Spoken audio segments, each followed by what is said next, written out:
the call with us. We just wanted to, for this very first SLA Canada virtual webinar, thank you again very much, Jane Dysart, because this was indeed her brainchild.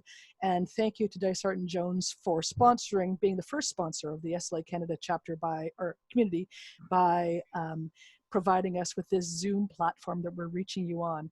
Our goal this year is just to establish ourselves as a new community, and I think we're off to a flying start. We have a vast board and other volunteers who are working with us to move the community forward. And really our goals for this year are focused on education, networking, and leadership. So with events like this, we're providing you with the kind of education I think that our membership is looking for, not only focused on library-specific issues, but also issues that I think for any information professional in any position in their lives, we're looking to issues like cybersecurity and collaboration, because I'm sure we'll convince Brian to talk about a lot of different things. Leadership development, again, with our board of directors, we have a lot of new faces at the table, including some of the people on this call. Tom, who works with me at the Michener Institute, is our new partner relations person. Patricia Sia, I convinced her to be our president-elect. She's not new, but she's, we need some old faces too. Jane Dysart is on our board. Bronwyn is a past president of Western Canada. Kira is a past board member from Eastern Canada. Therese is our programming person for the Toronto network. And I hope I haven't, Catherine Lavallee-Welch, of course, doesn't sit actually on our board. Of course, she's president-elect of the SLA headquarters organization. And of course, Jim, as our programming person from Ottawa, because I think there's a great opportunity here for the in-person programming not to be wedded only to where the locations of the chapters were previously located, but anybody who has a concentration of special librarians who are interested in getting together. And finally, on networking, yes, just reinforcing that network across Canada. So I think that's all I wanted to say. Jane, was there anything else you thought I should say? Just the fact that I had an earlier communication today with Amy Burke, Executive Director of SLA, and Michael Communications, whatever he is, to say that yes, in the mishmash of things that we should have our SLA Canada Connect by the end of next week, which means that the three that have merged will now actually have a presence together. So fingers crossed that will happen, which will make communication a little bit easier. We've been doing a bunch of workarounds, and the other thing that I would like to say is I'm starting to use the hashtag SLA CAN, C-A-N. So hopefully we can start some communications over Twitter as well about some of the things that that we're doing. But Dysart and Jones is really happy to be able to host this first event. We look forward to future ones. We already know that next month we're trying to do these the last Thursday of the month, although I think there's one in there that isn't quite, but anyway, last Thursdays of the month, hopefully. And next month we're hosting Gary Price, who is one of the search area's main brains, shall we say, and so we'll get some of his tips and tricks and latest stuff. So we look forward to that. But I want to just introduce our speaker today, Brian Pichman. Brian has worked in libraries, is currently IT support for a large consortium of universities. He has his own Evolve project group, which is the incredibly creative side where he gets to play with toys. He looks at the Consumer Electronics Show, the toy show, the whatever, and he is an advocate for libraries testing a lot of this stuff. When he talks to software companies, they say, what? Libraries could test this with their groups? And he's worked with me through Information Today to be our games and gadgets guy, main guy, and always brings new and interesting stuff to the fore. He knows a fair amount about just about everything IT, I think, but he's going to talk a little bit about cybersecurity today. We're going to then break for just a little bit. Then we're going to break for some comments, questions, whatever. And then we might talk a little bit more about collaborative tools, since today's communities are turning virtual. So turning over to you, Brian. Thank you for being here with us. Oh, thanks for having me. Very excited. Let me share my PowerPoint because, you know, everyone loves slides. Here we are. So today I'm going to talk about cybersecurity. I'm going to talk a little bit about like anonymity, so how to stay, you know, kind of private online. Seeing that we're going to probably be on the internet a lot more in the next coming of months, it's probably good to instill some best practices. So I'll talk a little bit about those. And then, as Jane mentioned, when we have time at the end, I'll talk about my 3 favorite collaboration tools, so we can dig into that.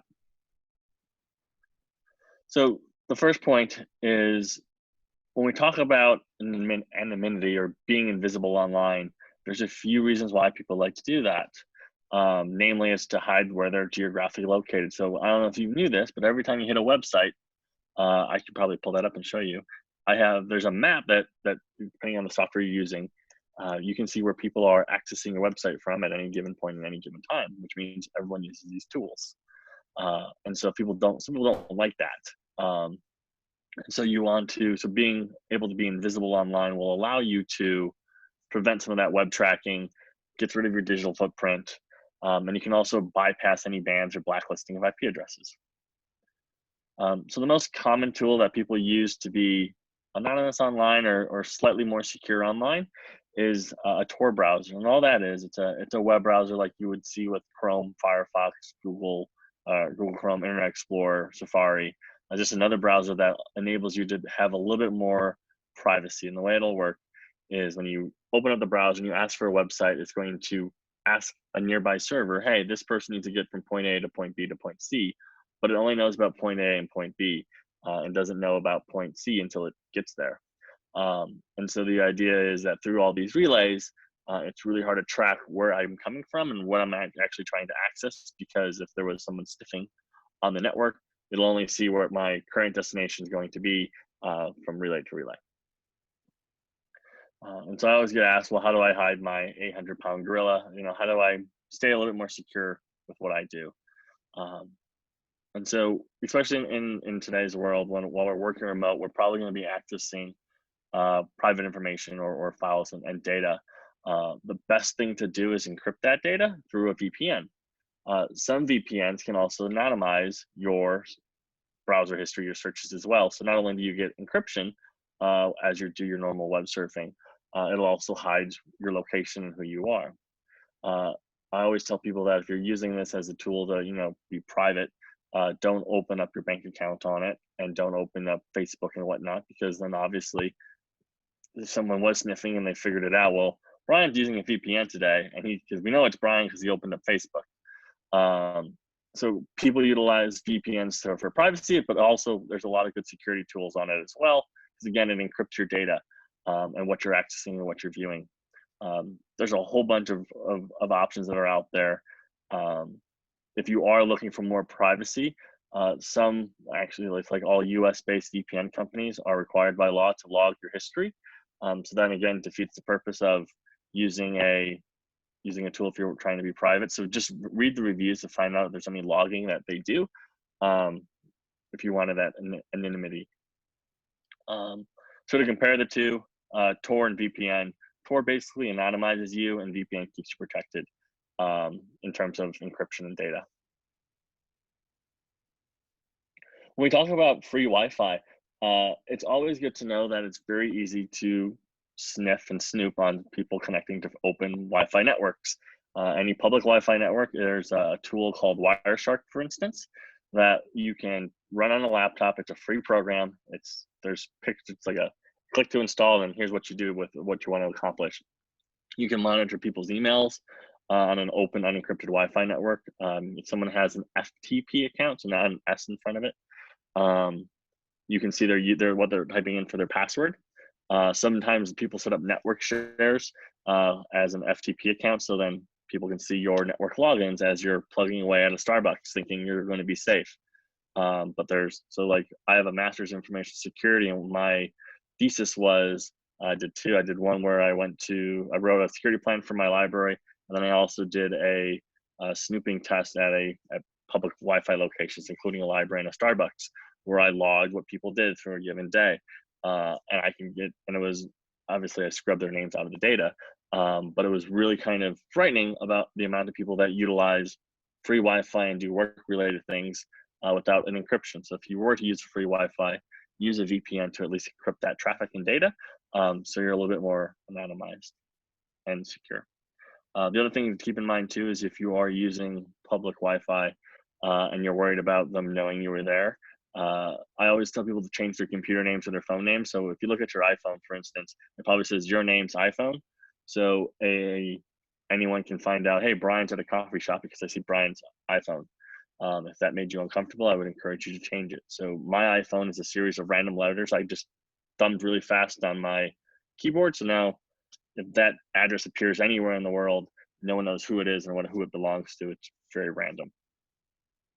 So in general, best tips and practices, if you are trying to be, secure, anonymized, that type of thing, I always tell people to go buy a computer from a garage sale and use that. And then when you're done, throw it away and pay in cash. And then no one knows, I shouldn't say no one, but the capability of them figuring out who used it and who did what is minimized.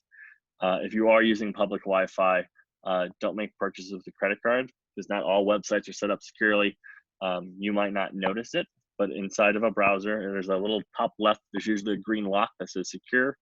That usually indicates that the site's safe to put in private information. But even still, nothing's ever 100% safe. So if you are on a public Wi-Fi, I always tell people to avoid making purchases with credit cards. And then if you're using like private VPN tools or whatnot to encrypt or anonymize yourself, don't sign in with personal type of accounts, because then it defeats the purpose. A couple other tricks. How many of us have ever went to a website that you weren't sure, but you want to try out the trial, but you didn't want to sign up for and get spammed? I use 10-minute mail quite frequently. So what 10-minute mail does is it creates an email address that has an inbox that you can log into, and it lasts 10 minutes. And so if you were to sign up for an account for somewhere that you weren't confident, or you wanted the unlimited free trial type runs without having to make new emails, you know how like Netflix gives you a free week of Netflix for signing up, you can make multiple 10-minute emails every week and re-sign up for your Netflix service and cancel it.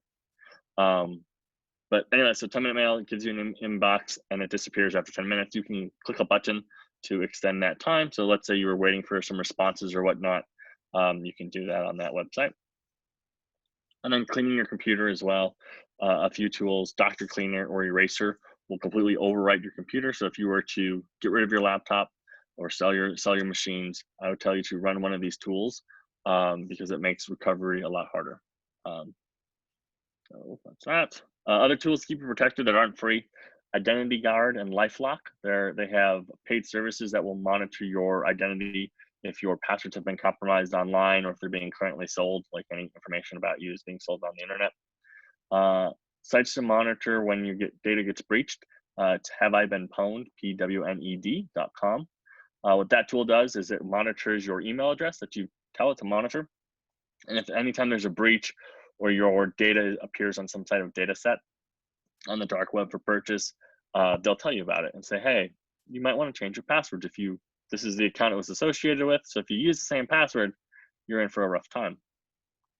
And this is kind of like some of the messages they'll send you, or screenshots of kind of the exploits that were going on at a given time and what kind of data was compromised.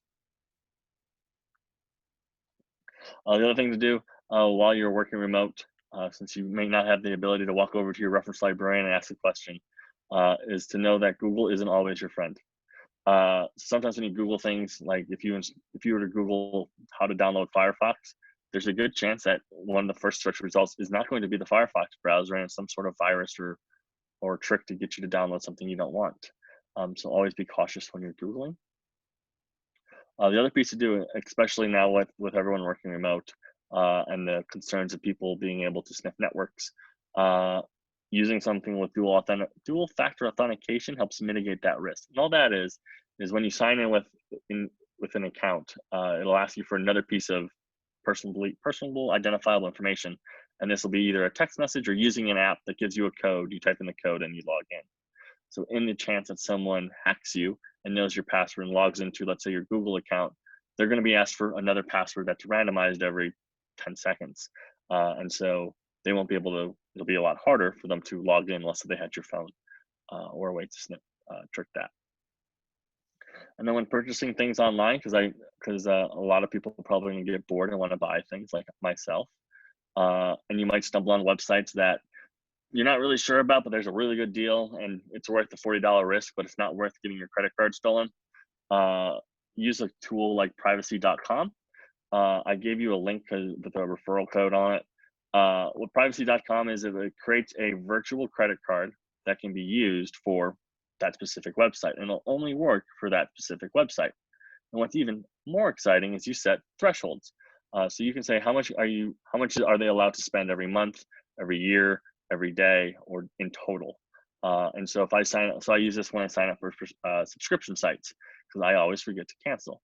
And so I'll put a value on it, or if I sign up for a trial that says we're going to bill you automatically after 10 days if you don't cancel your 14-day trial, I'll just set this up so they have a credit card, and then I disable it. And so when it comes time to extend that trial into a paid software, they can't do anything about it because my credit card's deactivated. And the other positive plug is if that website is, a hoax, or that they get hacked and all their credit card information is stolen, I don't have to go to log into all my other bank accounts or all my other shopping sites to update a credit card, because the only credit card is going to be impacted is one, and I can just delete it. And then I can get a new credit card if I need, just for that specific site. So like my wallet, I have like 40 some odd credit cards for all the different websites I use without having to actually open up credit cards. And the funding source ties directly to your bank account. A few other random tips and tricks. When people email you, only reply to people that you know, or click on links of people that you know or you have some sort of professional relationship with. Never click on links you don't know, especially if you see links like bit.ly, tinyurl, etc. within the email account, because then it's somebody trying to mask what the actual address is. And if you were curious and you're like, I think I know Rebecca Jones, but I'm not 100% sure, you can throw that link that this person gave you into snapit2.com or snapit.com, and you'll get a screenshot of whatever site is going to load when it loads. So it's a really great way to test to see if links are safe. You can also use urlvoid.com, and it will validate if a link is safe or not. And these are 100% free tools, and I use them quite frequently because I get a lot of messages and I'm terrible with names. So I'll be like, I don't know if this is legit. I'll copy and paste the link in there. And if I see it says not safe, I go, okay, I'll delete this. It's the easier way to test something than clicking and realizing your mistake later. In terms of passwords, don't use the same passwords for everything, because it's really so if I was a hacker, what I would do is, as soon as I found out, Jane's password to her email or her MySpace account, I'll go, I wonder if Jane uses this password for Facebook. And if Jane does use the same password for everything, I now can get into her Facebook. I'll try it on her Gmail account. I'll try it on her Walmart, Amazon account, Best Buy, and get myself an Oculus Quest. And so that's why people say don't use the same password, because if your password gets compromised, every single hacker knows to reuse that password across all the popular websites to see what works. And the best thing is about hackers is they don't act on the data right away. So you may have been hacked like 2 years ago. And that's why people say change your passwords frequently. Because let's say tomorrow Amazon gets hacked. Hackers are smart enough to know not to test those passwords out just yet, because it's going to bring too much awareness. So they'll sit on that data for a year, maybe 2 years, and then try all the passwords. So at that point, no one's going to know what's going on, and they're not going to be paying as close attention to their Amazon purchases, if you will. But everyone's susceptible to being hacked. I actually got hacked once pretty good. So they got my website and then tried all my social media accounts, including all my shopping accounts, because I have dual factor authentication set for most things. So I was getting messages like, hey, you're trying to sign into Walmart in Korea. I was like, nope, that's not me. And it all happened because I had a viral tweet that Amazon retweeted, and I had over 1 million views on my website within like 12 hours, which then obviously made me somewhat important, I guess, in the hacker community. So they're like, let's go see what Brian's worth. And they saw my bank account and gave up. So everyone's worth being hacked, regardless of who you are. If you have antivirus software, it doesn't matter. Just use it. I think I'm doing pretty good on time. I'm trying to speed through a couple things. Understanding breaches and hacks. There's a difference between the two. A hack is when someone gains authorized access into a computer network. So usually it's a social engineering type of hack. So I'll call in Amazon, let's say, and say, hey, my name is Rebecca, and I forgot my password. Can you help me out? And they'll be like, well, Rebecca, what did you buy last? And I'll be like, oh, toilet paper probably.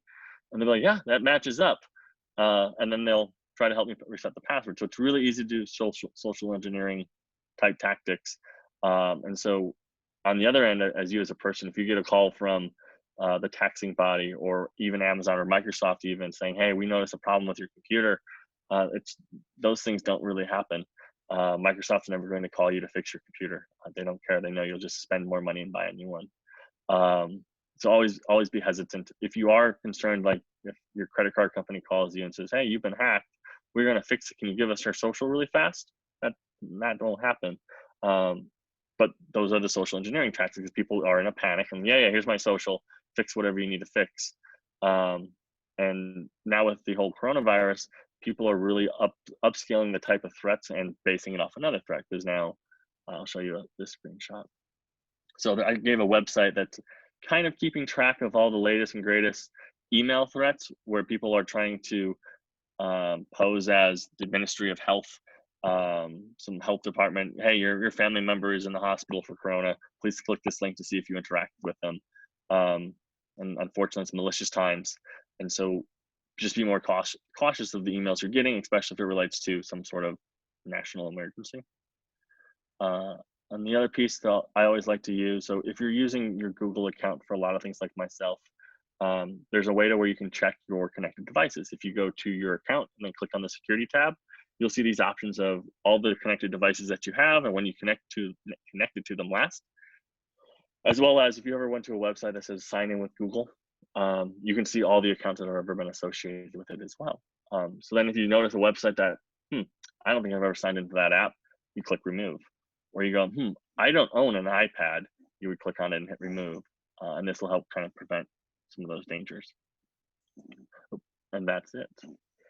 Are there any questions on like general IT security things you want to talk about? I will stop sharing for a moment. Wow, I'm looking here. You are welcome to raise your hand, and I will take you off mute, and you can comment, ask a question. Brian, I'm sitting here thinking, okay, I think I'm really secure. I use Trend Micro on everything. I never, I very rarely use public Wi-Fi, and I'm thinking, oh my God, do I have some work to do? And how do you keep track of these sites that you're recommending to us? I've stumbled upon them over the years, and I just keep that as my curated list of best tips and practices. Wow. And then back in my college days, and I can say it was for school, I would like to, annoy my neighbors, and I would set up sites or whatnot to, test what I've learned in class. So everything from setting up a free Wi-Fi network that says don't connect to this Wi-Fi network was the name of it. And we invited our roommates, or our neighbors rather, not roommates, to see if they would connect to it. And we set up fake Facebook websites. So they would type in facebook.com, and what's actually happening is they're going to a server we have that looks like Facebook, smells like Facebook. And when they type in the password, it logs into a text file and then pushes them to Facebook. So at the end of the day, they never knew they typed in the password. They just typed in Facebook. And gave me their username and password to stuff. So yeah, there's all sorts of really simple, and these are all free tools that you can download. That was from a tool called Backtrack, or now it's called Kali Linux. And it's called DNS spoofing. There's like, you click DNS and then spoofing, and then you type in what you want to do, and it takes care of all of it for you. So the availability of tools is easily accessible. And then for people at home too, with wireless networks, there's an app. So Kali Linux can also hack a wireless network. It'll keep guessing passwords until it gets in. That's why it's suggested to make very long and complicated types of passwords for that. And there's another tool called Kane Enable that does a brute force attack on trying to log into a wireless network. And these are all freely, Kane Enable is harder to find, but these are all, for the most part, available on the internet that you can download, install with little to no technical expertise, and then it's just button clicks at that point. Okay. Jeez, I guess it's time to change our Wi-Fi password. So Richard Hulser, where are you here? I'm unmuting you.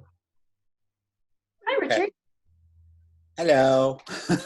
Hi. Of course, my brain isn't 100% functioning these days anymore because there's so much data coming at you. Brian, did you cover, I got an alert from Google actually, and I wanted to get your opinion on this, where it said, gee, you should do a password checkup. And I did that just to see what it would do. And it gave me a list of all the different accounts that A, it was tracking, which was interesting. B, where, you know, I had forgotten because one was an old one or something where I had the same password, or that it says consider changing your password because it's at risk for this reason or that reason. Are you familiar with that? What's your opinion? I haven't used the password checker, but that's cool. So I use a combination. I like Google a lot, and I might trust what they do. I know that everything I do for them, they use my data to make profit, and I'm cool with that. And so I use Google to save my passwords because then it'll bounce between each browser. And then I also use, for anything that's a little bit more private, I use LastPass to store all my passwords. Right. And LastPass has a similar tool that will tell you if you're using the same password for more than one website, or if your passwords are too easy to guess. Right. So I have a related question because, you know, there are some tools out there that says, hey, you know, you don't have to remember all your passwords. We'll manage it for you, right? And so, but I'm really concerned about using a tool that potentially would have all my passwords. So tell me that there's something that I could use like that, because, you know, I have like a thick spreadsheet that I've kept offline that has so many passwords, because who the hell can remember if you're really doing the right job of different things, you know, different passwords for all the different things you do. So I've taken two approaches. So one, like for LastPass, the way those passwords are saved, it's saved as like a hash value on your computer. And so the only way to, so like you can't, so LastPass protects themselves in the sense of, in order for, if they ever get hacked, the hackers aren't going to be able to get your list of passwords because it'll need that hash value that's stored on your desktop, which will be different than the laptop you use in the other room. And so that's how they kind of separate that data and protect it.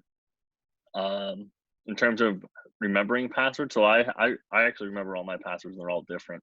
And the way I do it is I have one very long, complicated-ish string of letters and numbers. And then the very last letter is, or last one or two letters, is the name of the website.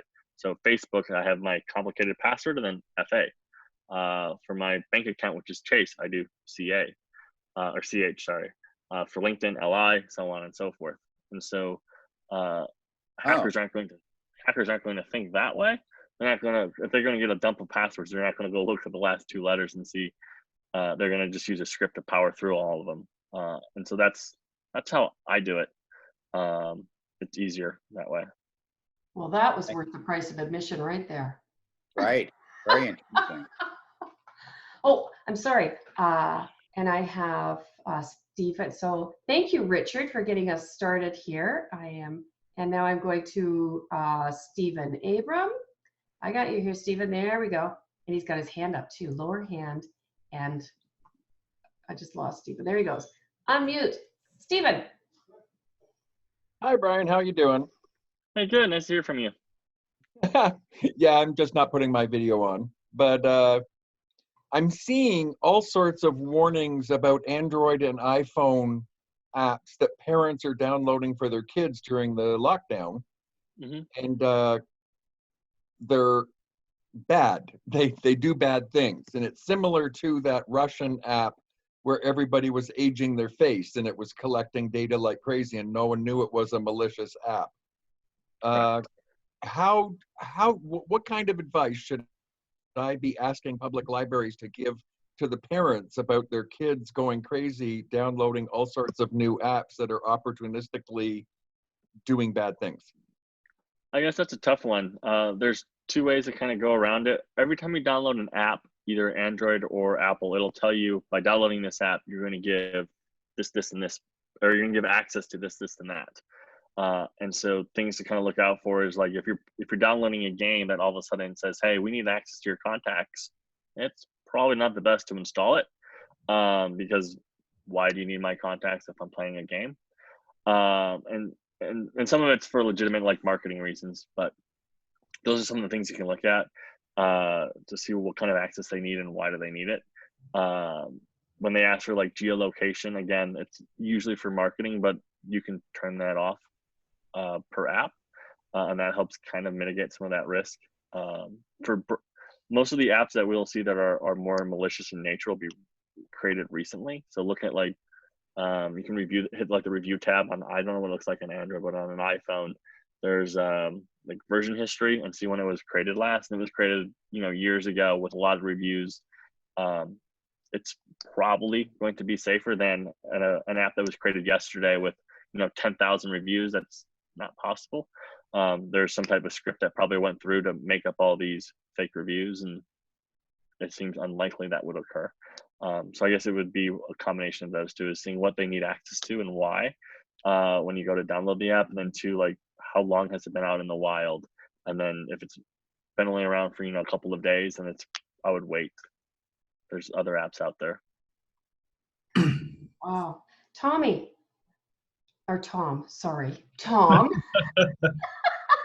I do work with a colleague whose name is Tommy, and I saw Tom BL, and I translated that. I'm terribly sorry. No worries. It's happened before. It's okay.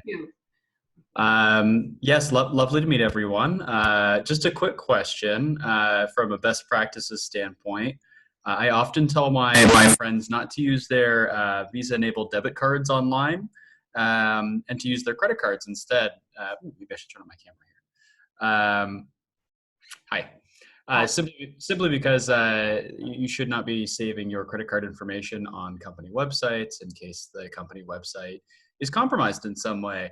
And I'm just wondering what your opinion is on this advice and whether or not I've been woefully misleading my friends and ruining their lives.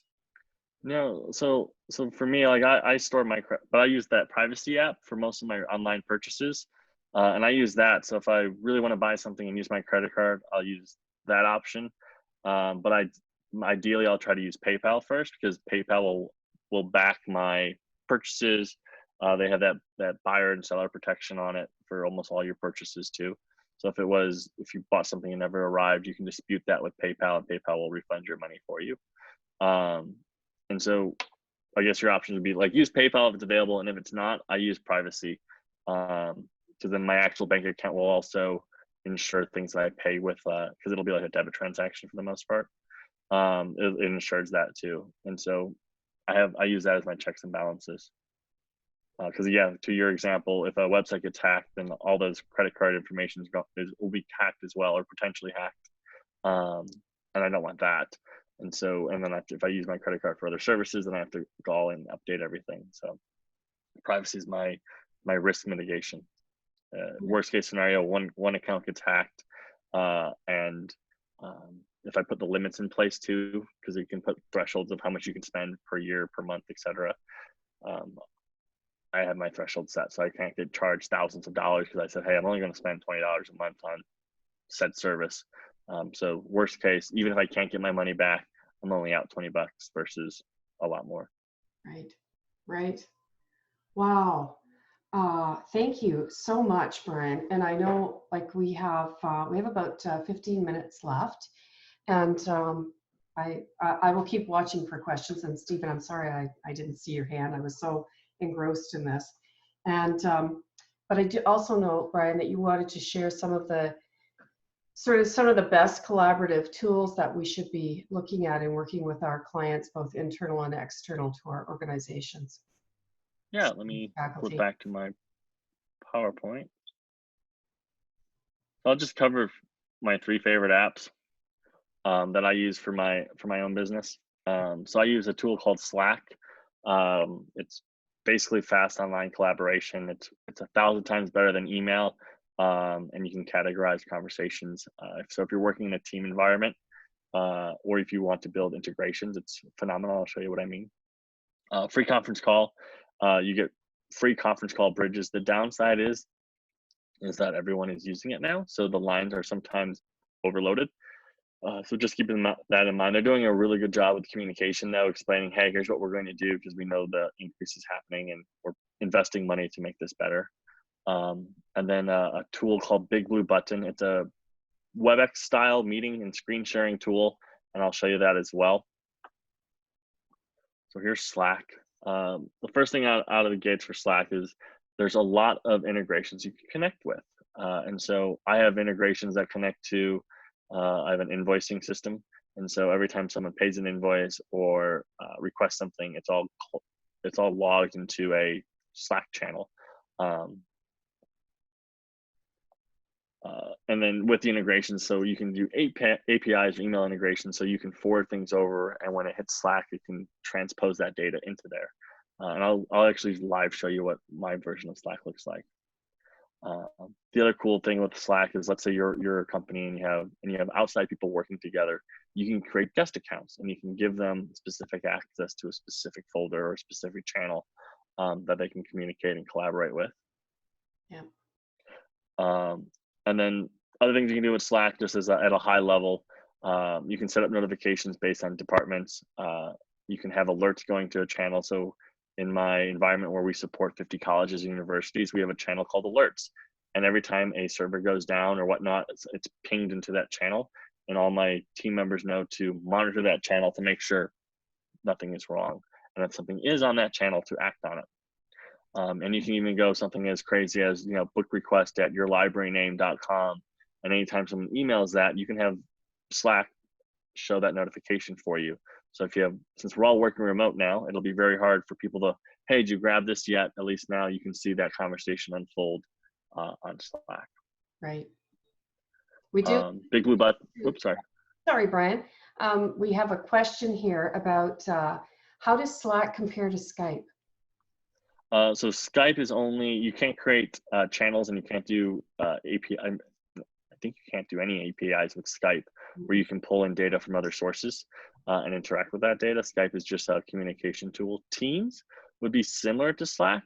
I use Teams and Slack, and to be honest, Slack is millions of miles ahead of Teams still in the amount of integrations that are available and things you can connect with. Teams is very limited. Yeah. And I just wanted to add in, we have another comment from Stephen about some advice for the web calls and teleconferences using some of these, like the free conference calls, is don't start your call on the hour or half hour when they are most clogged. Yeah, that's a good point. Start them at the 15-minute after, and it'll be easier. So Big Blue Button, I'll do live demos really fast, but Big Blue Button is a tool that lets you communicate, kind of like what we're doing on Zoom, where you can share a screen. I'm almost done setting up an instance that'll be free for anyone that wants to use it for Big Blue Button with no data caps. On the website, it'll be libchalklearning.com. And then Free Conference Call. Free Conference Call is the tool that lets you create a conference bridge, as well as do screen sharing if you wanted as well, but I believe it's limited to 30 minutes, the screen sharing portion. But I've used Free Conference Call before they were clean and neat. It used to be very difficult to use, yes. But it worked and I liked it. And so and in today's age now, it's like smooth and streamlined, and it works phenomenally. So I will stop sharing and flip over to my browser. I have not been able to get onto Big Blue Button yet. It's so busy. Yeah, so that's why I built my own. Oh, Sure.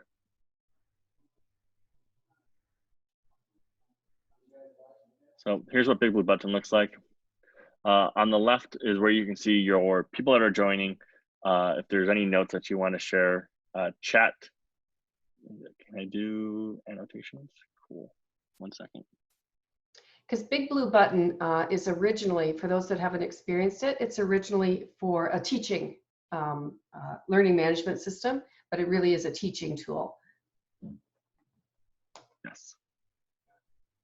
And so yeah, it was originally designed as like a WebEx style thing. And then in the middle here, or on the far right rather, is where you have your screen. So if you can load up a PowerPoint, and everyone that's watching the PowerPoint can join in, or you can share your desktop on it. And it works through HTML5. So there's no software you have to download. You can also view it on your cell phone. There's less browser restrictions because there's no software required to run it. It's just a 100% web-based tool. Right. And then Slack. Oh. Yeah, I'm flipping between apps here. Share. Cool. So here's my Slack. You should see it, I believe.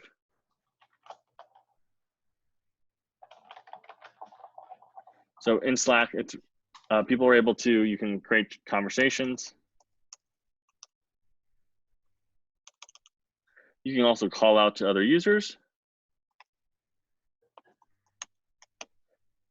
And then they will get a message or an alert on their device. What's really cool is, like for social media, for instance, I don't have time to monitor all my social media handles. So every time someone tweets or posts on LinkedIn, Rebecca's been very busy. All that information is piped over. And what I kind of think is cool, if someone ever tweets something by mistake, it's captured forever on my Slack channel. So if they delete it and I'm tagged on it, I get to keep it, image and all. So just keep that in mind, Rebecca, as you tweet. Great. I'm gonna just flag you so all your tweets will be logged forever. What else here? So people post tickets. I have a ticketing system that kind of pipes into it. Yeah, that's Slack, and it's really easy to add other integrations and apps. I literally just click in Add App. Smooch is really cool. It has a weird name, but what it does is you would integrate Smooch with your Facebook or any other messaging service you or your library might use, and when somebody messages it, it will actually create a channel in Slack, and you can have that conversation in Slack while they're on Facebook, and no one knows. And so it's a really simple way to kind of monitor all your threads and all your communication channels through one single repository. Okay. Is it any safer than Facebook Messenger? Another thing was about the same amount. What do you mean, like in terms of people taking your conversations? Yeah. No, at the end of the day, it's still going to use Facebook Messenger. This is just an integration to send data to Facebook Messenger. Okay, great. And what's nice about Slack is, so I have different Slack channels for different companies I'm working with, and I can tab between all of these different companies very easily. And then each company has their own subset of channels and conversations that I can flag into and interact with. These things on the left are called your channels, so they're like your work buckets. So I have leads, partnerships, orders, social media, and that kind of thing on this layout. Excellent. Yep. Excellent. Fantastic. Wow. And so we welcome Kevin Adams, and just to, for some fun, I'd like everybody to put their video on for our last few minutes so we can see each other, because this is about connecting. There we go. Great. Hi, everybody. Hello. So I certainly hope, I'm going to ask you in the chat during the last few minutes to just put one thing you've learned in the last hour that you didn't know that's going to be helpful for you. And any questions, and Jane, you can even ask Brian a question. Any questions for Brian? Any comments for him? I just want to keep sending him food and water so he can track this stuff for us, keep us You got current. it. Absolutely, absolutely, I agree. And I was just about to write on the note that I need to get my social media all together, integrated on Slack. And I'll be talking to you further, Brian. That's fine. That's perfect. Stephen says, be afraid, be very afraid. I know. What suddenly occurred to me is we must change our Wi-Fi password for this house. Honest to God. Everything else has huge passwords, but not our Wi-Fi.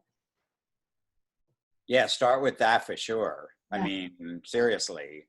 But every time, Brian, you scare the hell out of me of like, oh my God, the implications of everything going on. But also these very Not bad. simple tools. Yeah.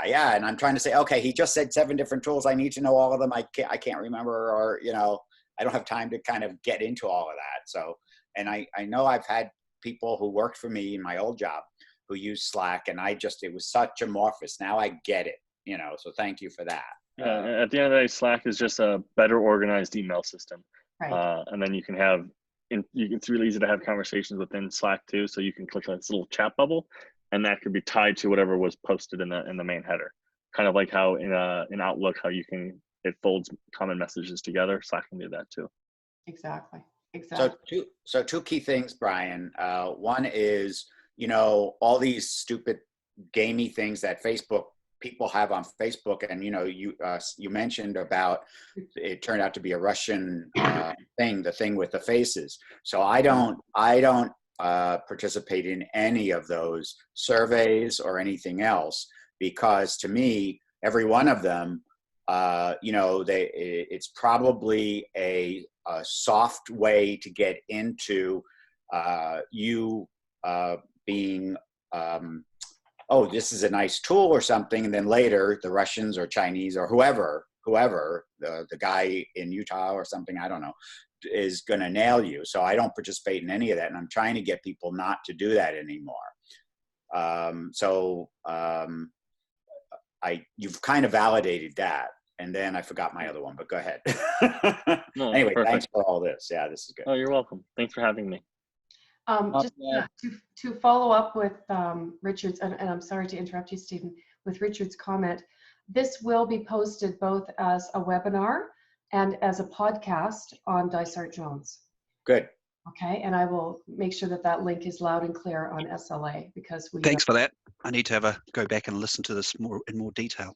Excellent. And we also opened this right up for all information professionals. It's our way of marketing that SLA is alive and kicking, and especially in Canada, it is a viable networking and connection and professional development tool for anyone in the information domain. And so we're going to keep supporting that, and please invite people. They don't have to be members, they just have to be interested. And so, Brian, you're too young for this, but I'll remind everyone that one of the earliest websites was called the Big Blue Button that does absolutely nothing. And you just kept pressing it and nothing happened. And it was an interesting first step in web design stuff. No matter how big you made the button, it never did anything. But I did want to say something you didn't mention today that I learned from you in the past, is we see people posting all the time, if you love your daughter, if you love your cousins, share this. And I hadn't realized that those were the ability of people to, as soon as you shared them all, they created validated lists, and then you could go on eBay and buy those lists to hack people. So I've told all sorts of friends, don't share that crap, that it's a scam to create a group list of validated emails or contact lists. Yep, exactly. Right, exactly. Okay, seeing no further questions, and because we like podcasts, Someone did have do I have to be more careful when I use my work VPN and do personal stuff? Oh, I guess that kind of is up to your employer. So if your employer cares about what you do in your free time, then maybe it don't matter. But if they assume that you're supposed to be working the whole time while on the VPN, that's all trackable. Because if you're using a company VPN, so they could have logging turned on, and they can see that, hey, Brian's been on Facebook for 12 hours during his work shift. Shame on him. But yeah, I know but that a lot there's of other organizations do care. My former employer, the museum, they keep all that information for 3 years after it exists, and they do some kind of assessment sometimes. And I'm sure some of the bigger firms. So what I've always done in all my years of migrating through this from an IBM era to today is try to keep as much as I can separate. Like I try not to do. When I was in a big organization, I tried never to do any of my personal stuff on that, just because.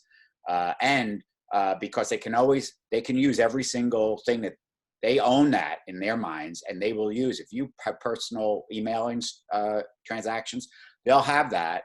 And if you're saying, gee, I'm really hating my manager today, to use an example, they'll use that in some future for, I mean, if you have a lot of employees, it would be kind of tough for them to be looking at everything, but it's just something to keep in mind.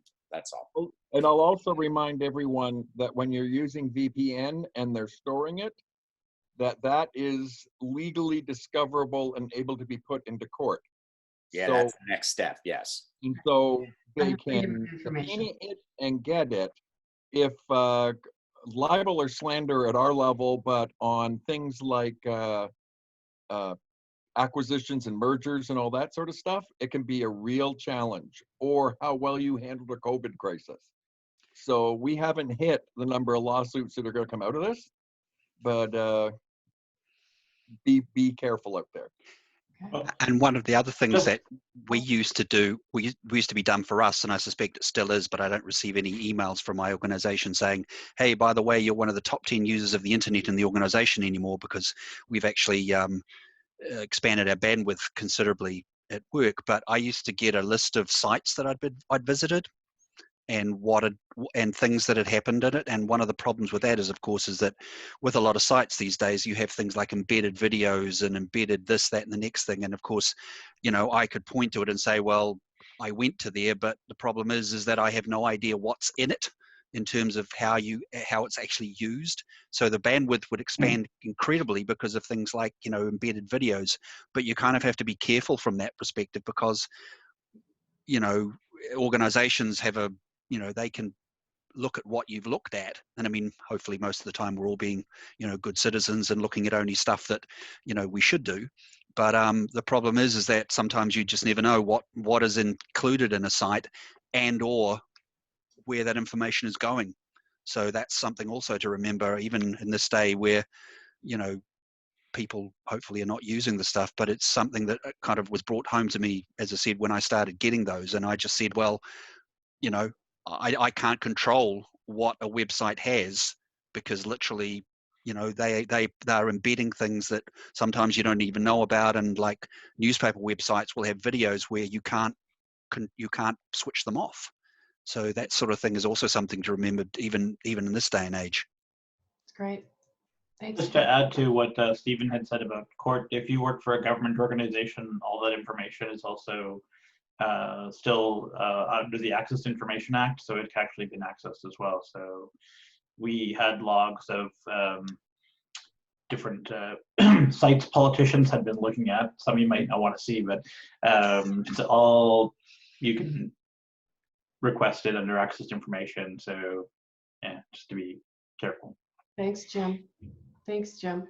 Brian, is there a tool that you showed us that can tell us what's going to be in a website before we do go to it? Just to follow up on you can, so using the Snapit2 website, snapito.com, whatever that was. I'll post the actual URL in the chat one sec. Thank you. So that one you can at least get a screenshot of what the site has before it loads. That was it. I thought you said something. Okay, great. Okay. All right, and now I will say thank you so much, Brian Pichman. You are an amazing, amazing young man, and we are so lucky to have you sharing your expertise and your experience with us. We hope you come back. Thank you for having me. We'll definitely will. Okay, great. And thanks everybody for trying out our very first hashtag SLA can. Indeed we can. Oh yeah, baby. Website and or webinar, and or we're trying to decide what to call these. So please, you know, I'll send you a little a survey about how we did, how we can improve, and if you could give us suggested names, a chat in our, I don't know, let us know. Thanks so much, everybody. Have a great day. Bye-bye, everyone. Thanks, folks. Bye.